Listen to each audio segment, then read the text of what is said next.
visual ដល់đấyចឹងខ្ញុំសូមលុបចោលវិញខ្ញុំប្រាប់ preset ឬក៏កន្លែងណាដែលចំណុចសំខាន់តាក់ទងតទៅមុខទៀតអូខេចឹងបន្ទាប់ទៀតខាងនេះគឺយើងសម្រាប់បង្កើតឧទាហរណ៍យើងបង្កើត track vocal យើងចុចលើ vocal មកយើងបង្កើតបាន track vocal តាក់ទងជាមួយនឹងបញ្ចូល microphone ឬក៏បញ្ចូល guitar អីអាហ្នឹងគឺតាក់ទងជាមួយនឹង add track ហ្នឹងឯងចឹងយើងចុច mouse ខាងស្ដាំមកយើងយកពី add track នេះគឺយើងបង្កើតបាន track ដែលយើងបញ្ចូល guitar ឬក៏បញ្ចូល vocal អាហ្នឹងតាមដែលយើងបង្កើតចង់តាំងវាដើម្បីយើងបញ្ចូលអីមួយចឹងណាចឹងអូខេចឹងអាទី2 add instrument នេះគឺតាក់ទងជាមួយនឹង instrument បែរថាជាមួយនឹង VST បើបងប្អូនចង់បានតាក់ទងជាមួយនឹង piano ឬក៏ចង់ដាក់ score ដាក់អី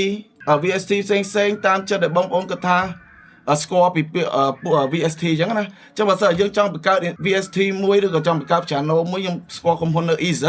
ចឹងក៏ខ្ញុំដាក់ EZ ទៅថា sound វារបៀបម៉េចអីរបៀបម៉េចអាហ្នឹងអាស្រ័យទៅលើបងប្អូនចូលចិត្តដាក់ឬក៏ add វាទៅចឹងតាក់ទងជាមួយនឹង add sample track នេះគឺ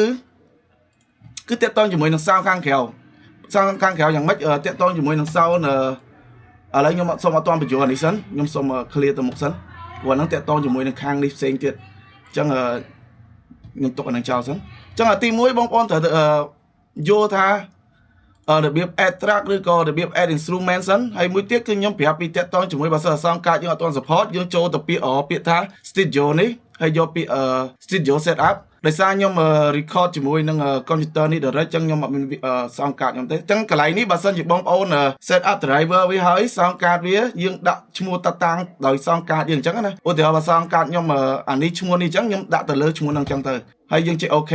ហើយបន្ទាប់មកបើសិនជាយើងនៅតែដាក់ទៅវាអត់ទាន់លឺទៀតគឺតាក់ទងជាមួយនឹង input output ចឹងកន្លែងនេះខ្ញុំបញ្យល់បន្តិច input នេះគឺតាក់ទងជាមួយនឹងយើងដាក់លើ microphone ឬក៏ដាក់ guitar ដាក់អីចឹងណាតាក់ទងជាមួយនឹងការបញ្ចូលអញ្ចឹងយើង input វាអញ្ចឹងបើសិនយើង input យើងដាក់ channel 1ចឹងយើងបង្កើត create vision ជាទូទៅគឺវាដាក់ជា state on ចេះហ៎ព្រោះតែ mic មួយវាចូលទៅ mic ចំហៀងខាងឆ្វេង mic មួយទៀតវាចូលខាងស្ដាំចឹងជាទូទៅត្រូវតែបង្កើតឲ្យយើងបញ្ចូលជា mono ឲ្យត្រូវគឺយើងត្រូវតែបង្កើត add bus មួយទៀតមកតាក់ទងជាមួយនឹង create នេះយើងដាក់ជា mono វិញដោត mic ទី1យើងដាក់ទី1ទៅដោត mic ទី2យើងដាក់ទី2ចឹងណាចឹង output នេះគឺតាក់ទងជាមួយនឹងការលឺ set up software ឲ្យយើងនៅតែអត់ដើរទៀតចឹងយើងតាក់ទងជាមួយនឹង output នេះចឹងអូខេ output នេះយើង select លើ driver យើងមកអានេះដោយសារខ្ញុំនៅ record ចឹងខ្ញុំអត់ select វាលើវាអត់កើតទេចឹងខ្ញុំបញ្ចូលទៅពាក្យ input ហើយនឹង output ទេណាចឹងខ្ញុំអត់តន់បញ្ចូលពីពួកទាំងអស់នេះទៀតនេះគេតាក់ទងជាមួយនឹង control room តាក់ទងអីបើសិនយើងចេះមួយ control room output នេះគេដាក់នៅ control room ហើយចុះអូខេឥឡូវអ្នកដំបងគឺយើងដាក់ទៅ input ហើយ output ឲ្យចាំសិនចឹងយើងចូលម្ដងទៀតចូលយកពាក្យកន្លែង studio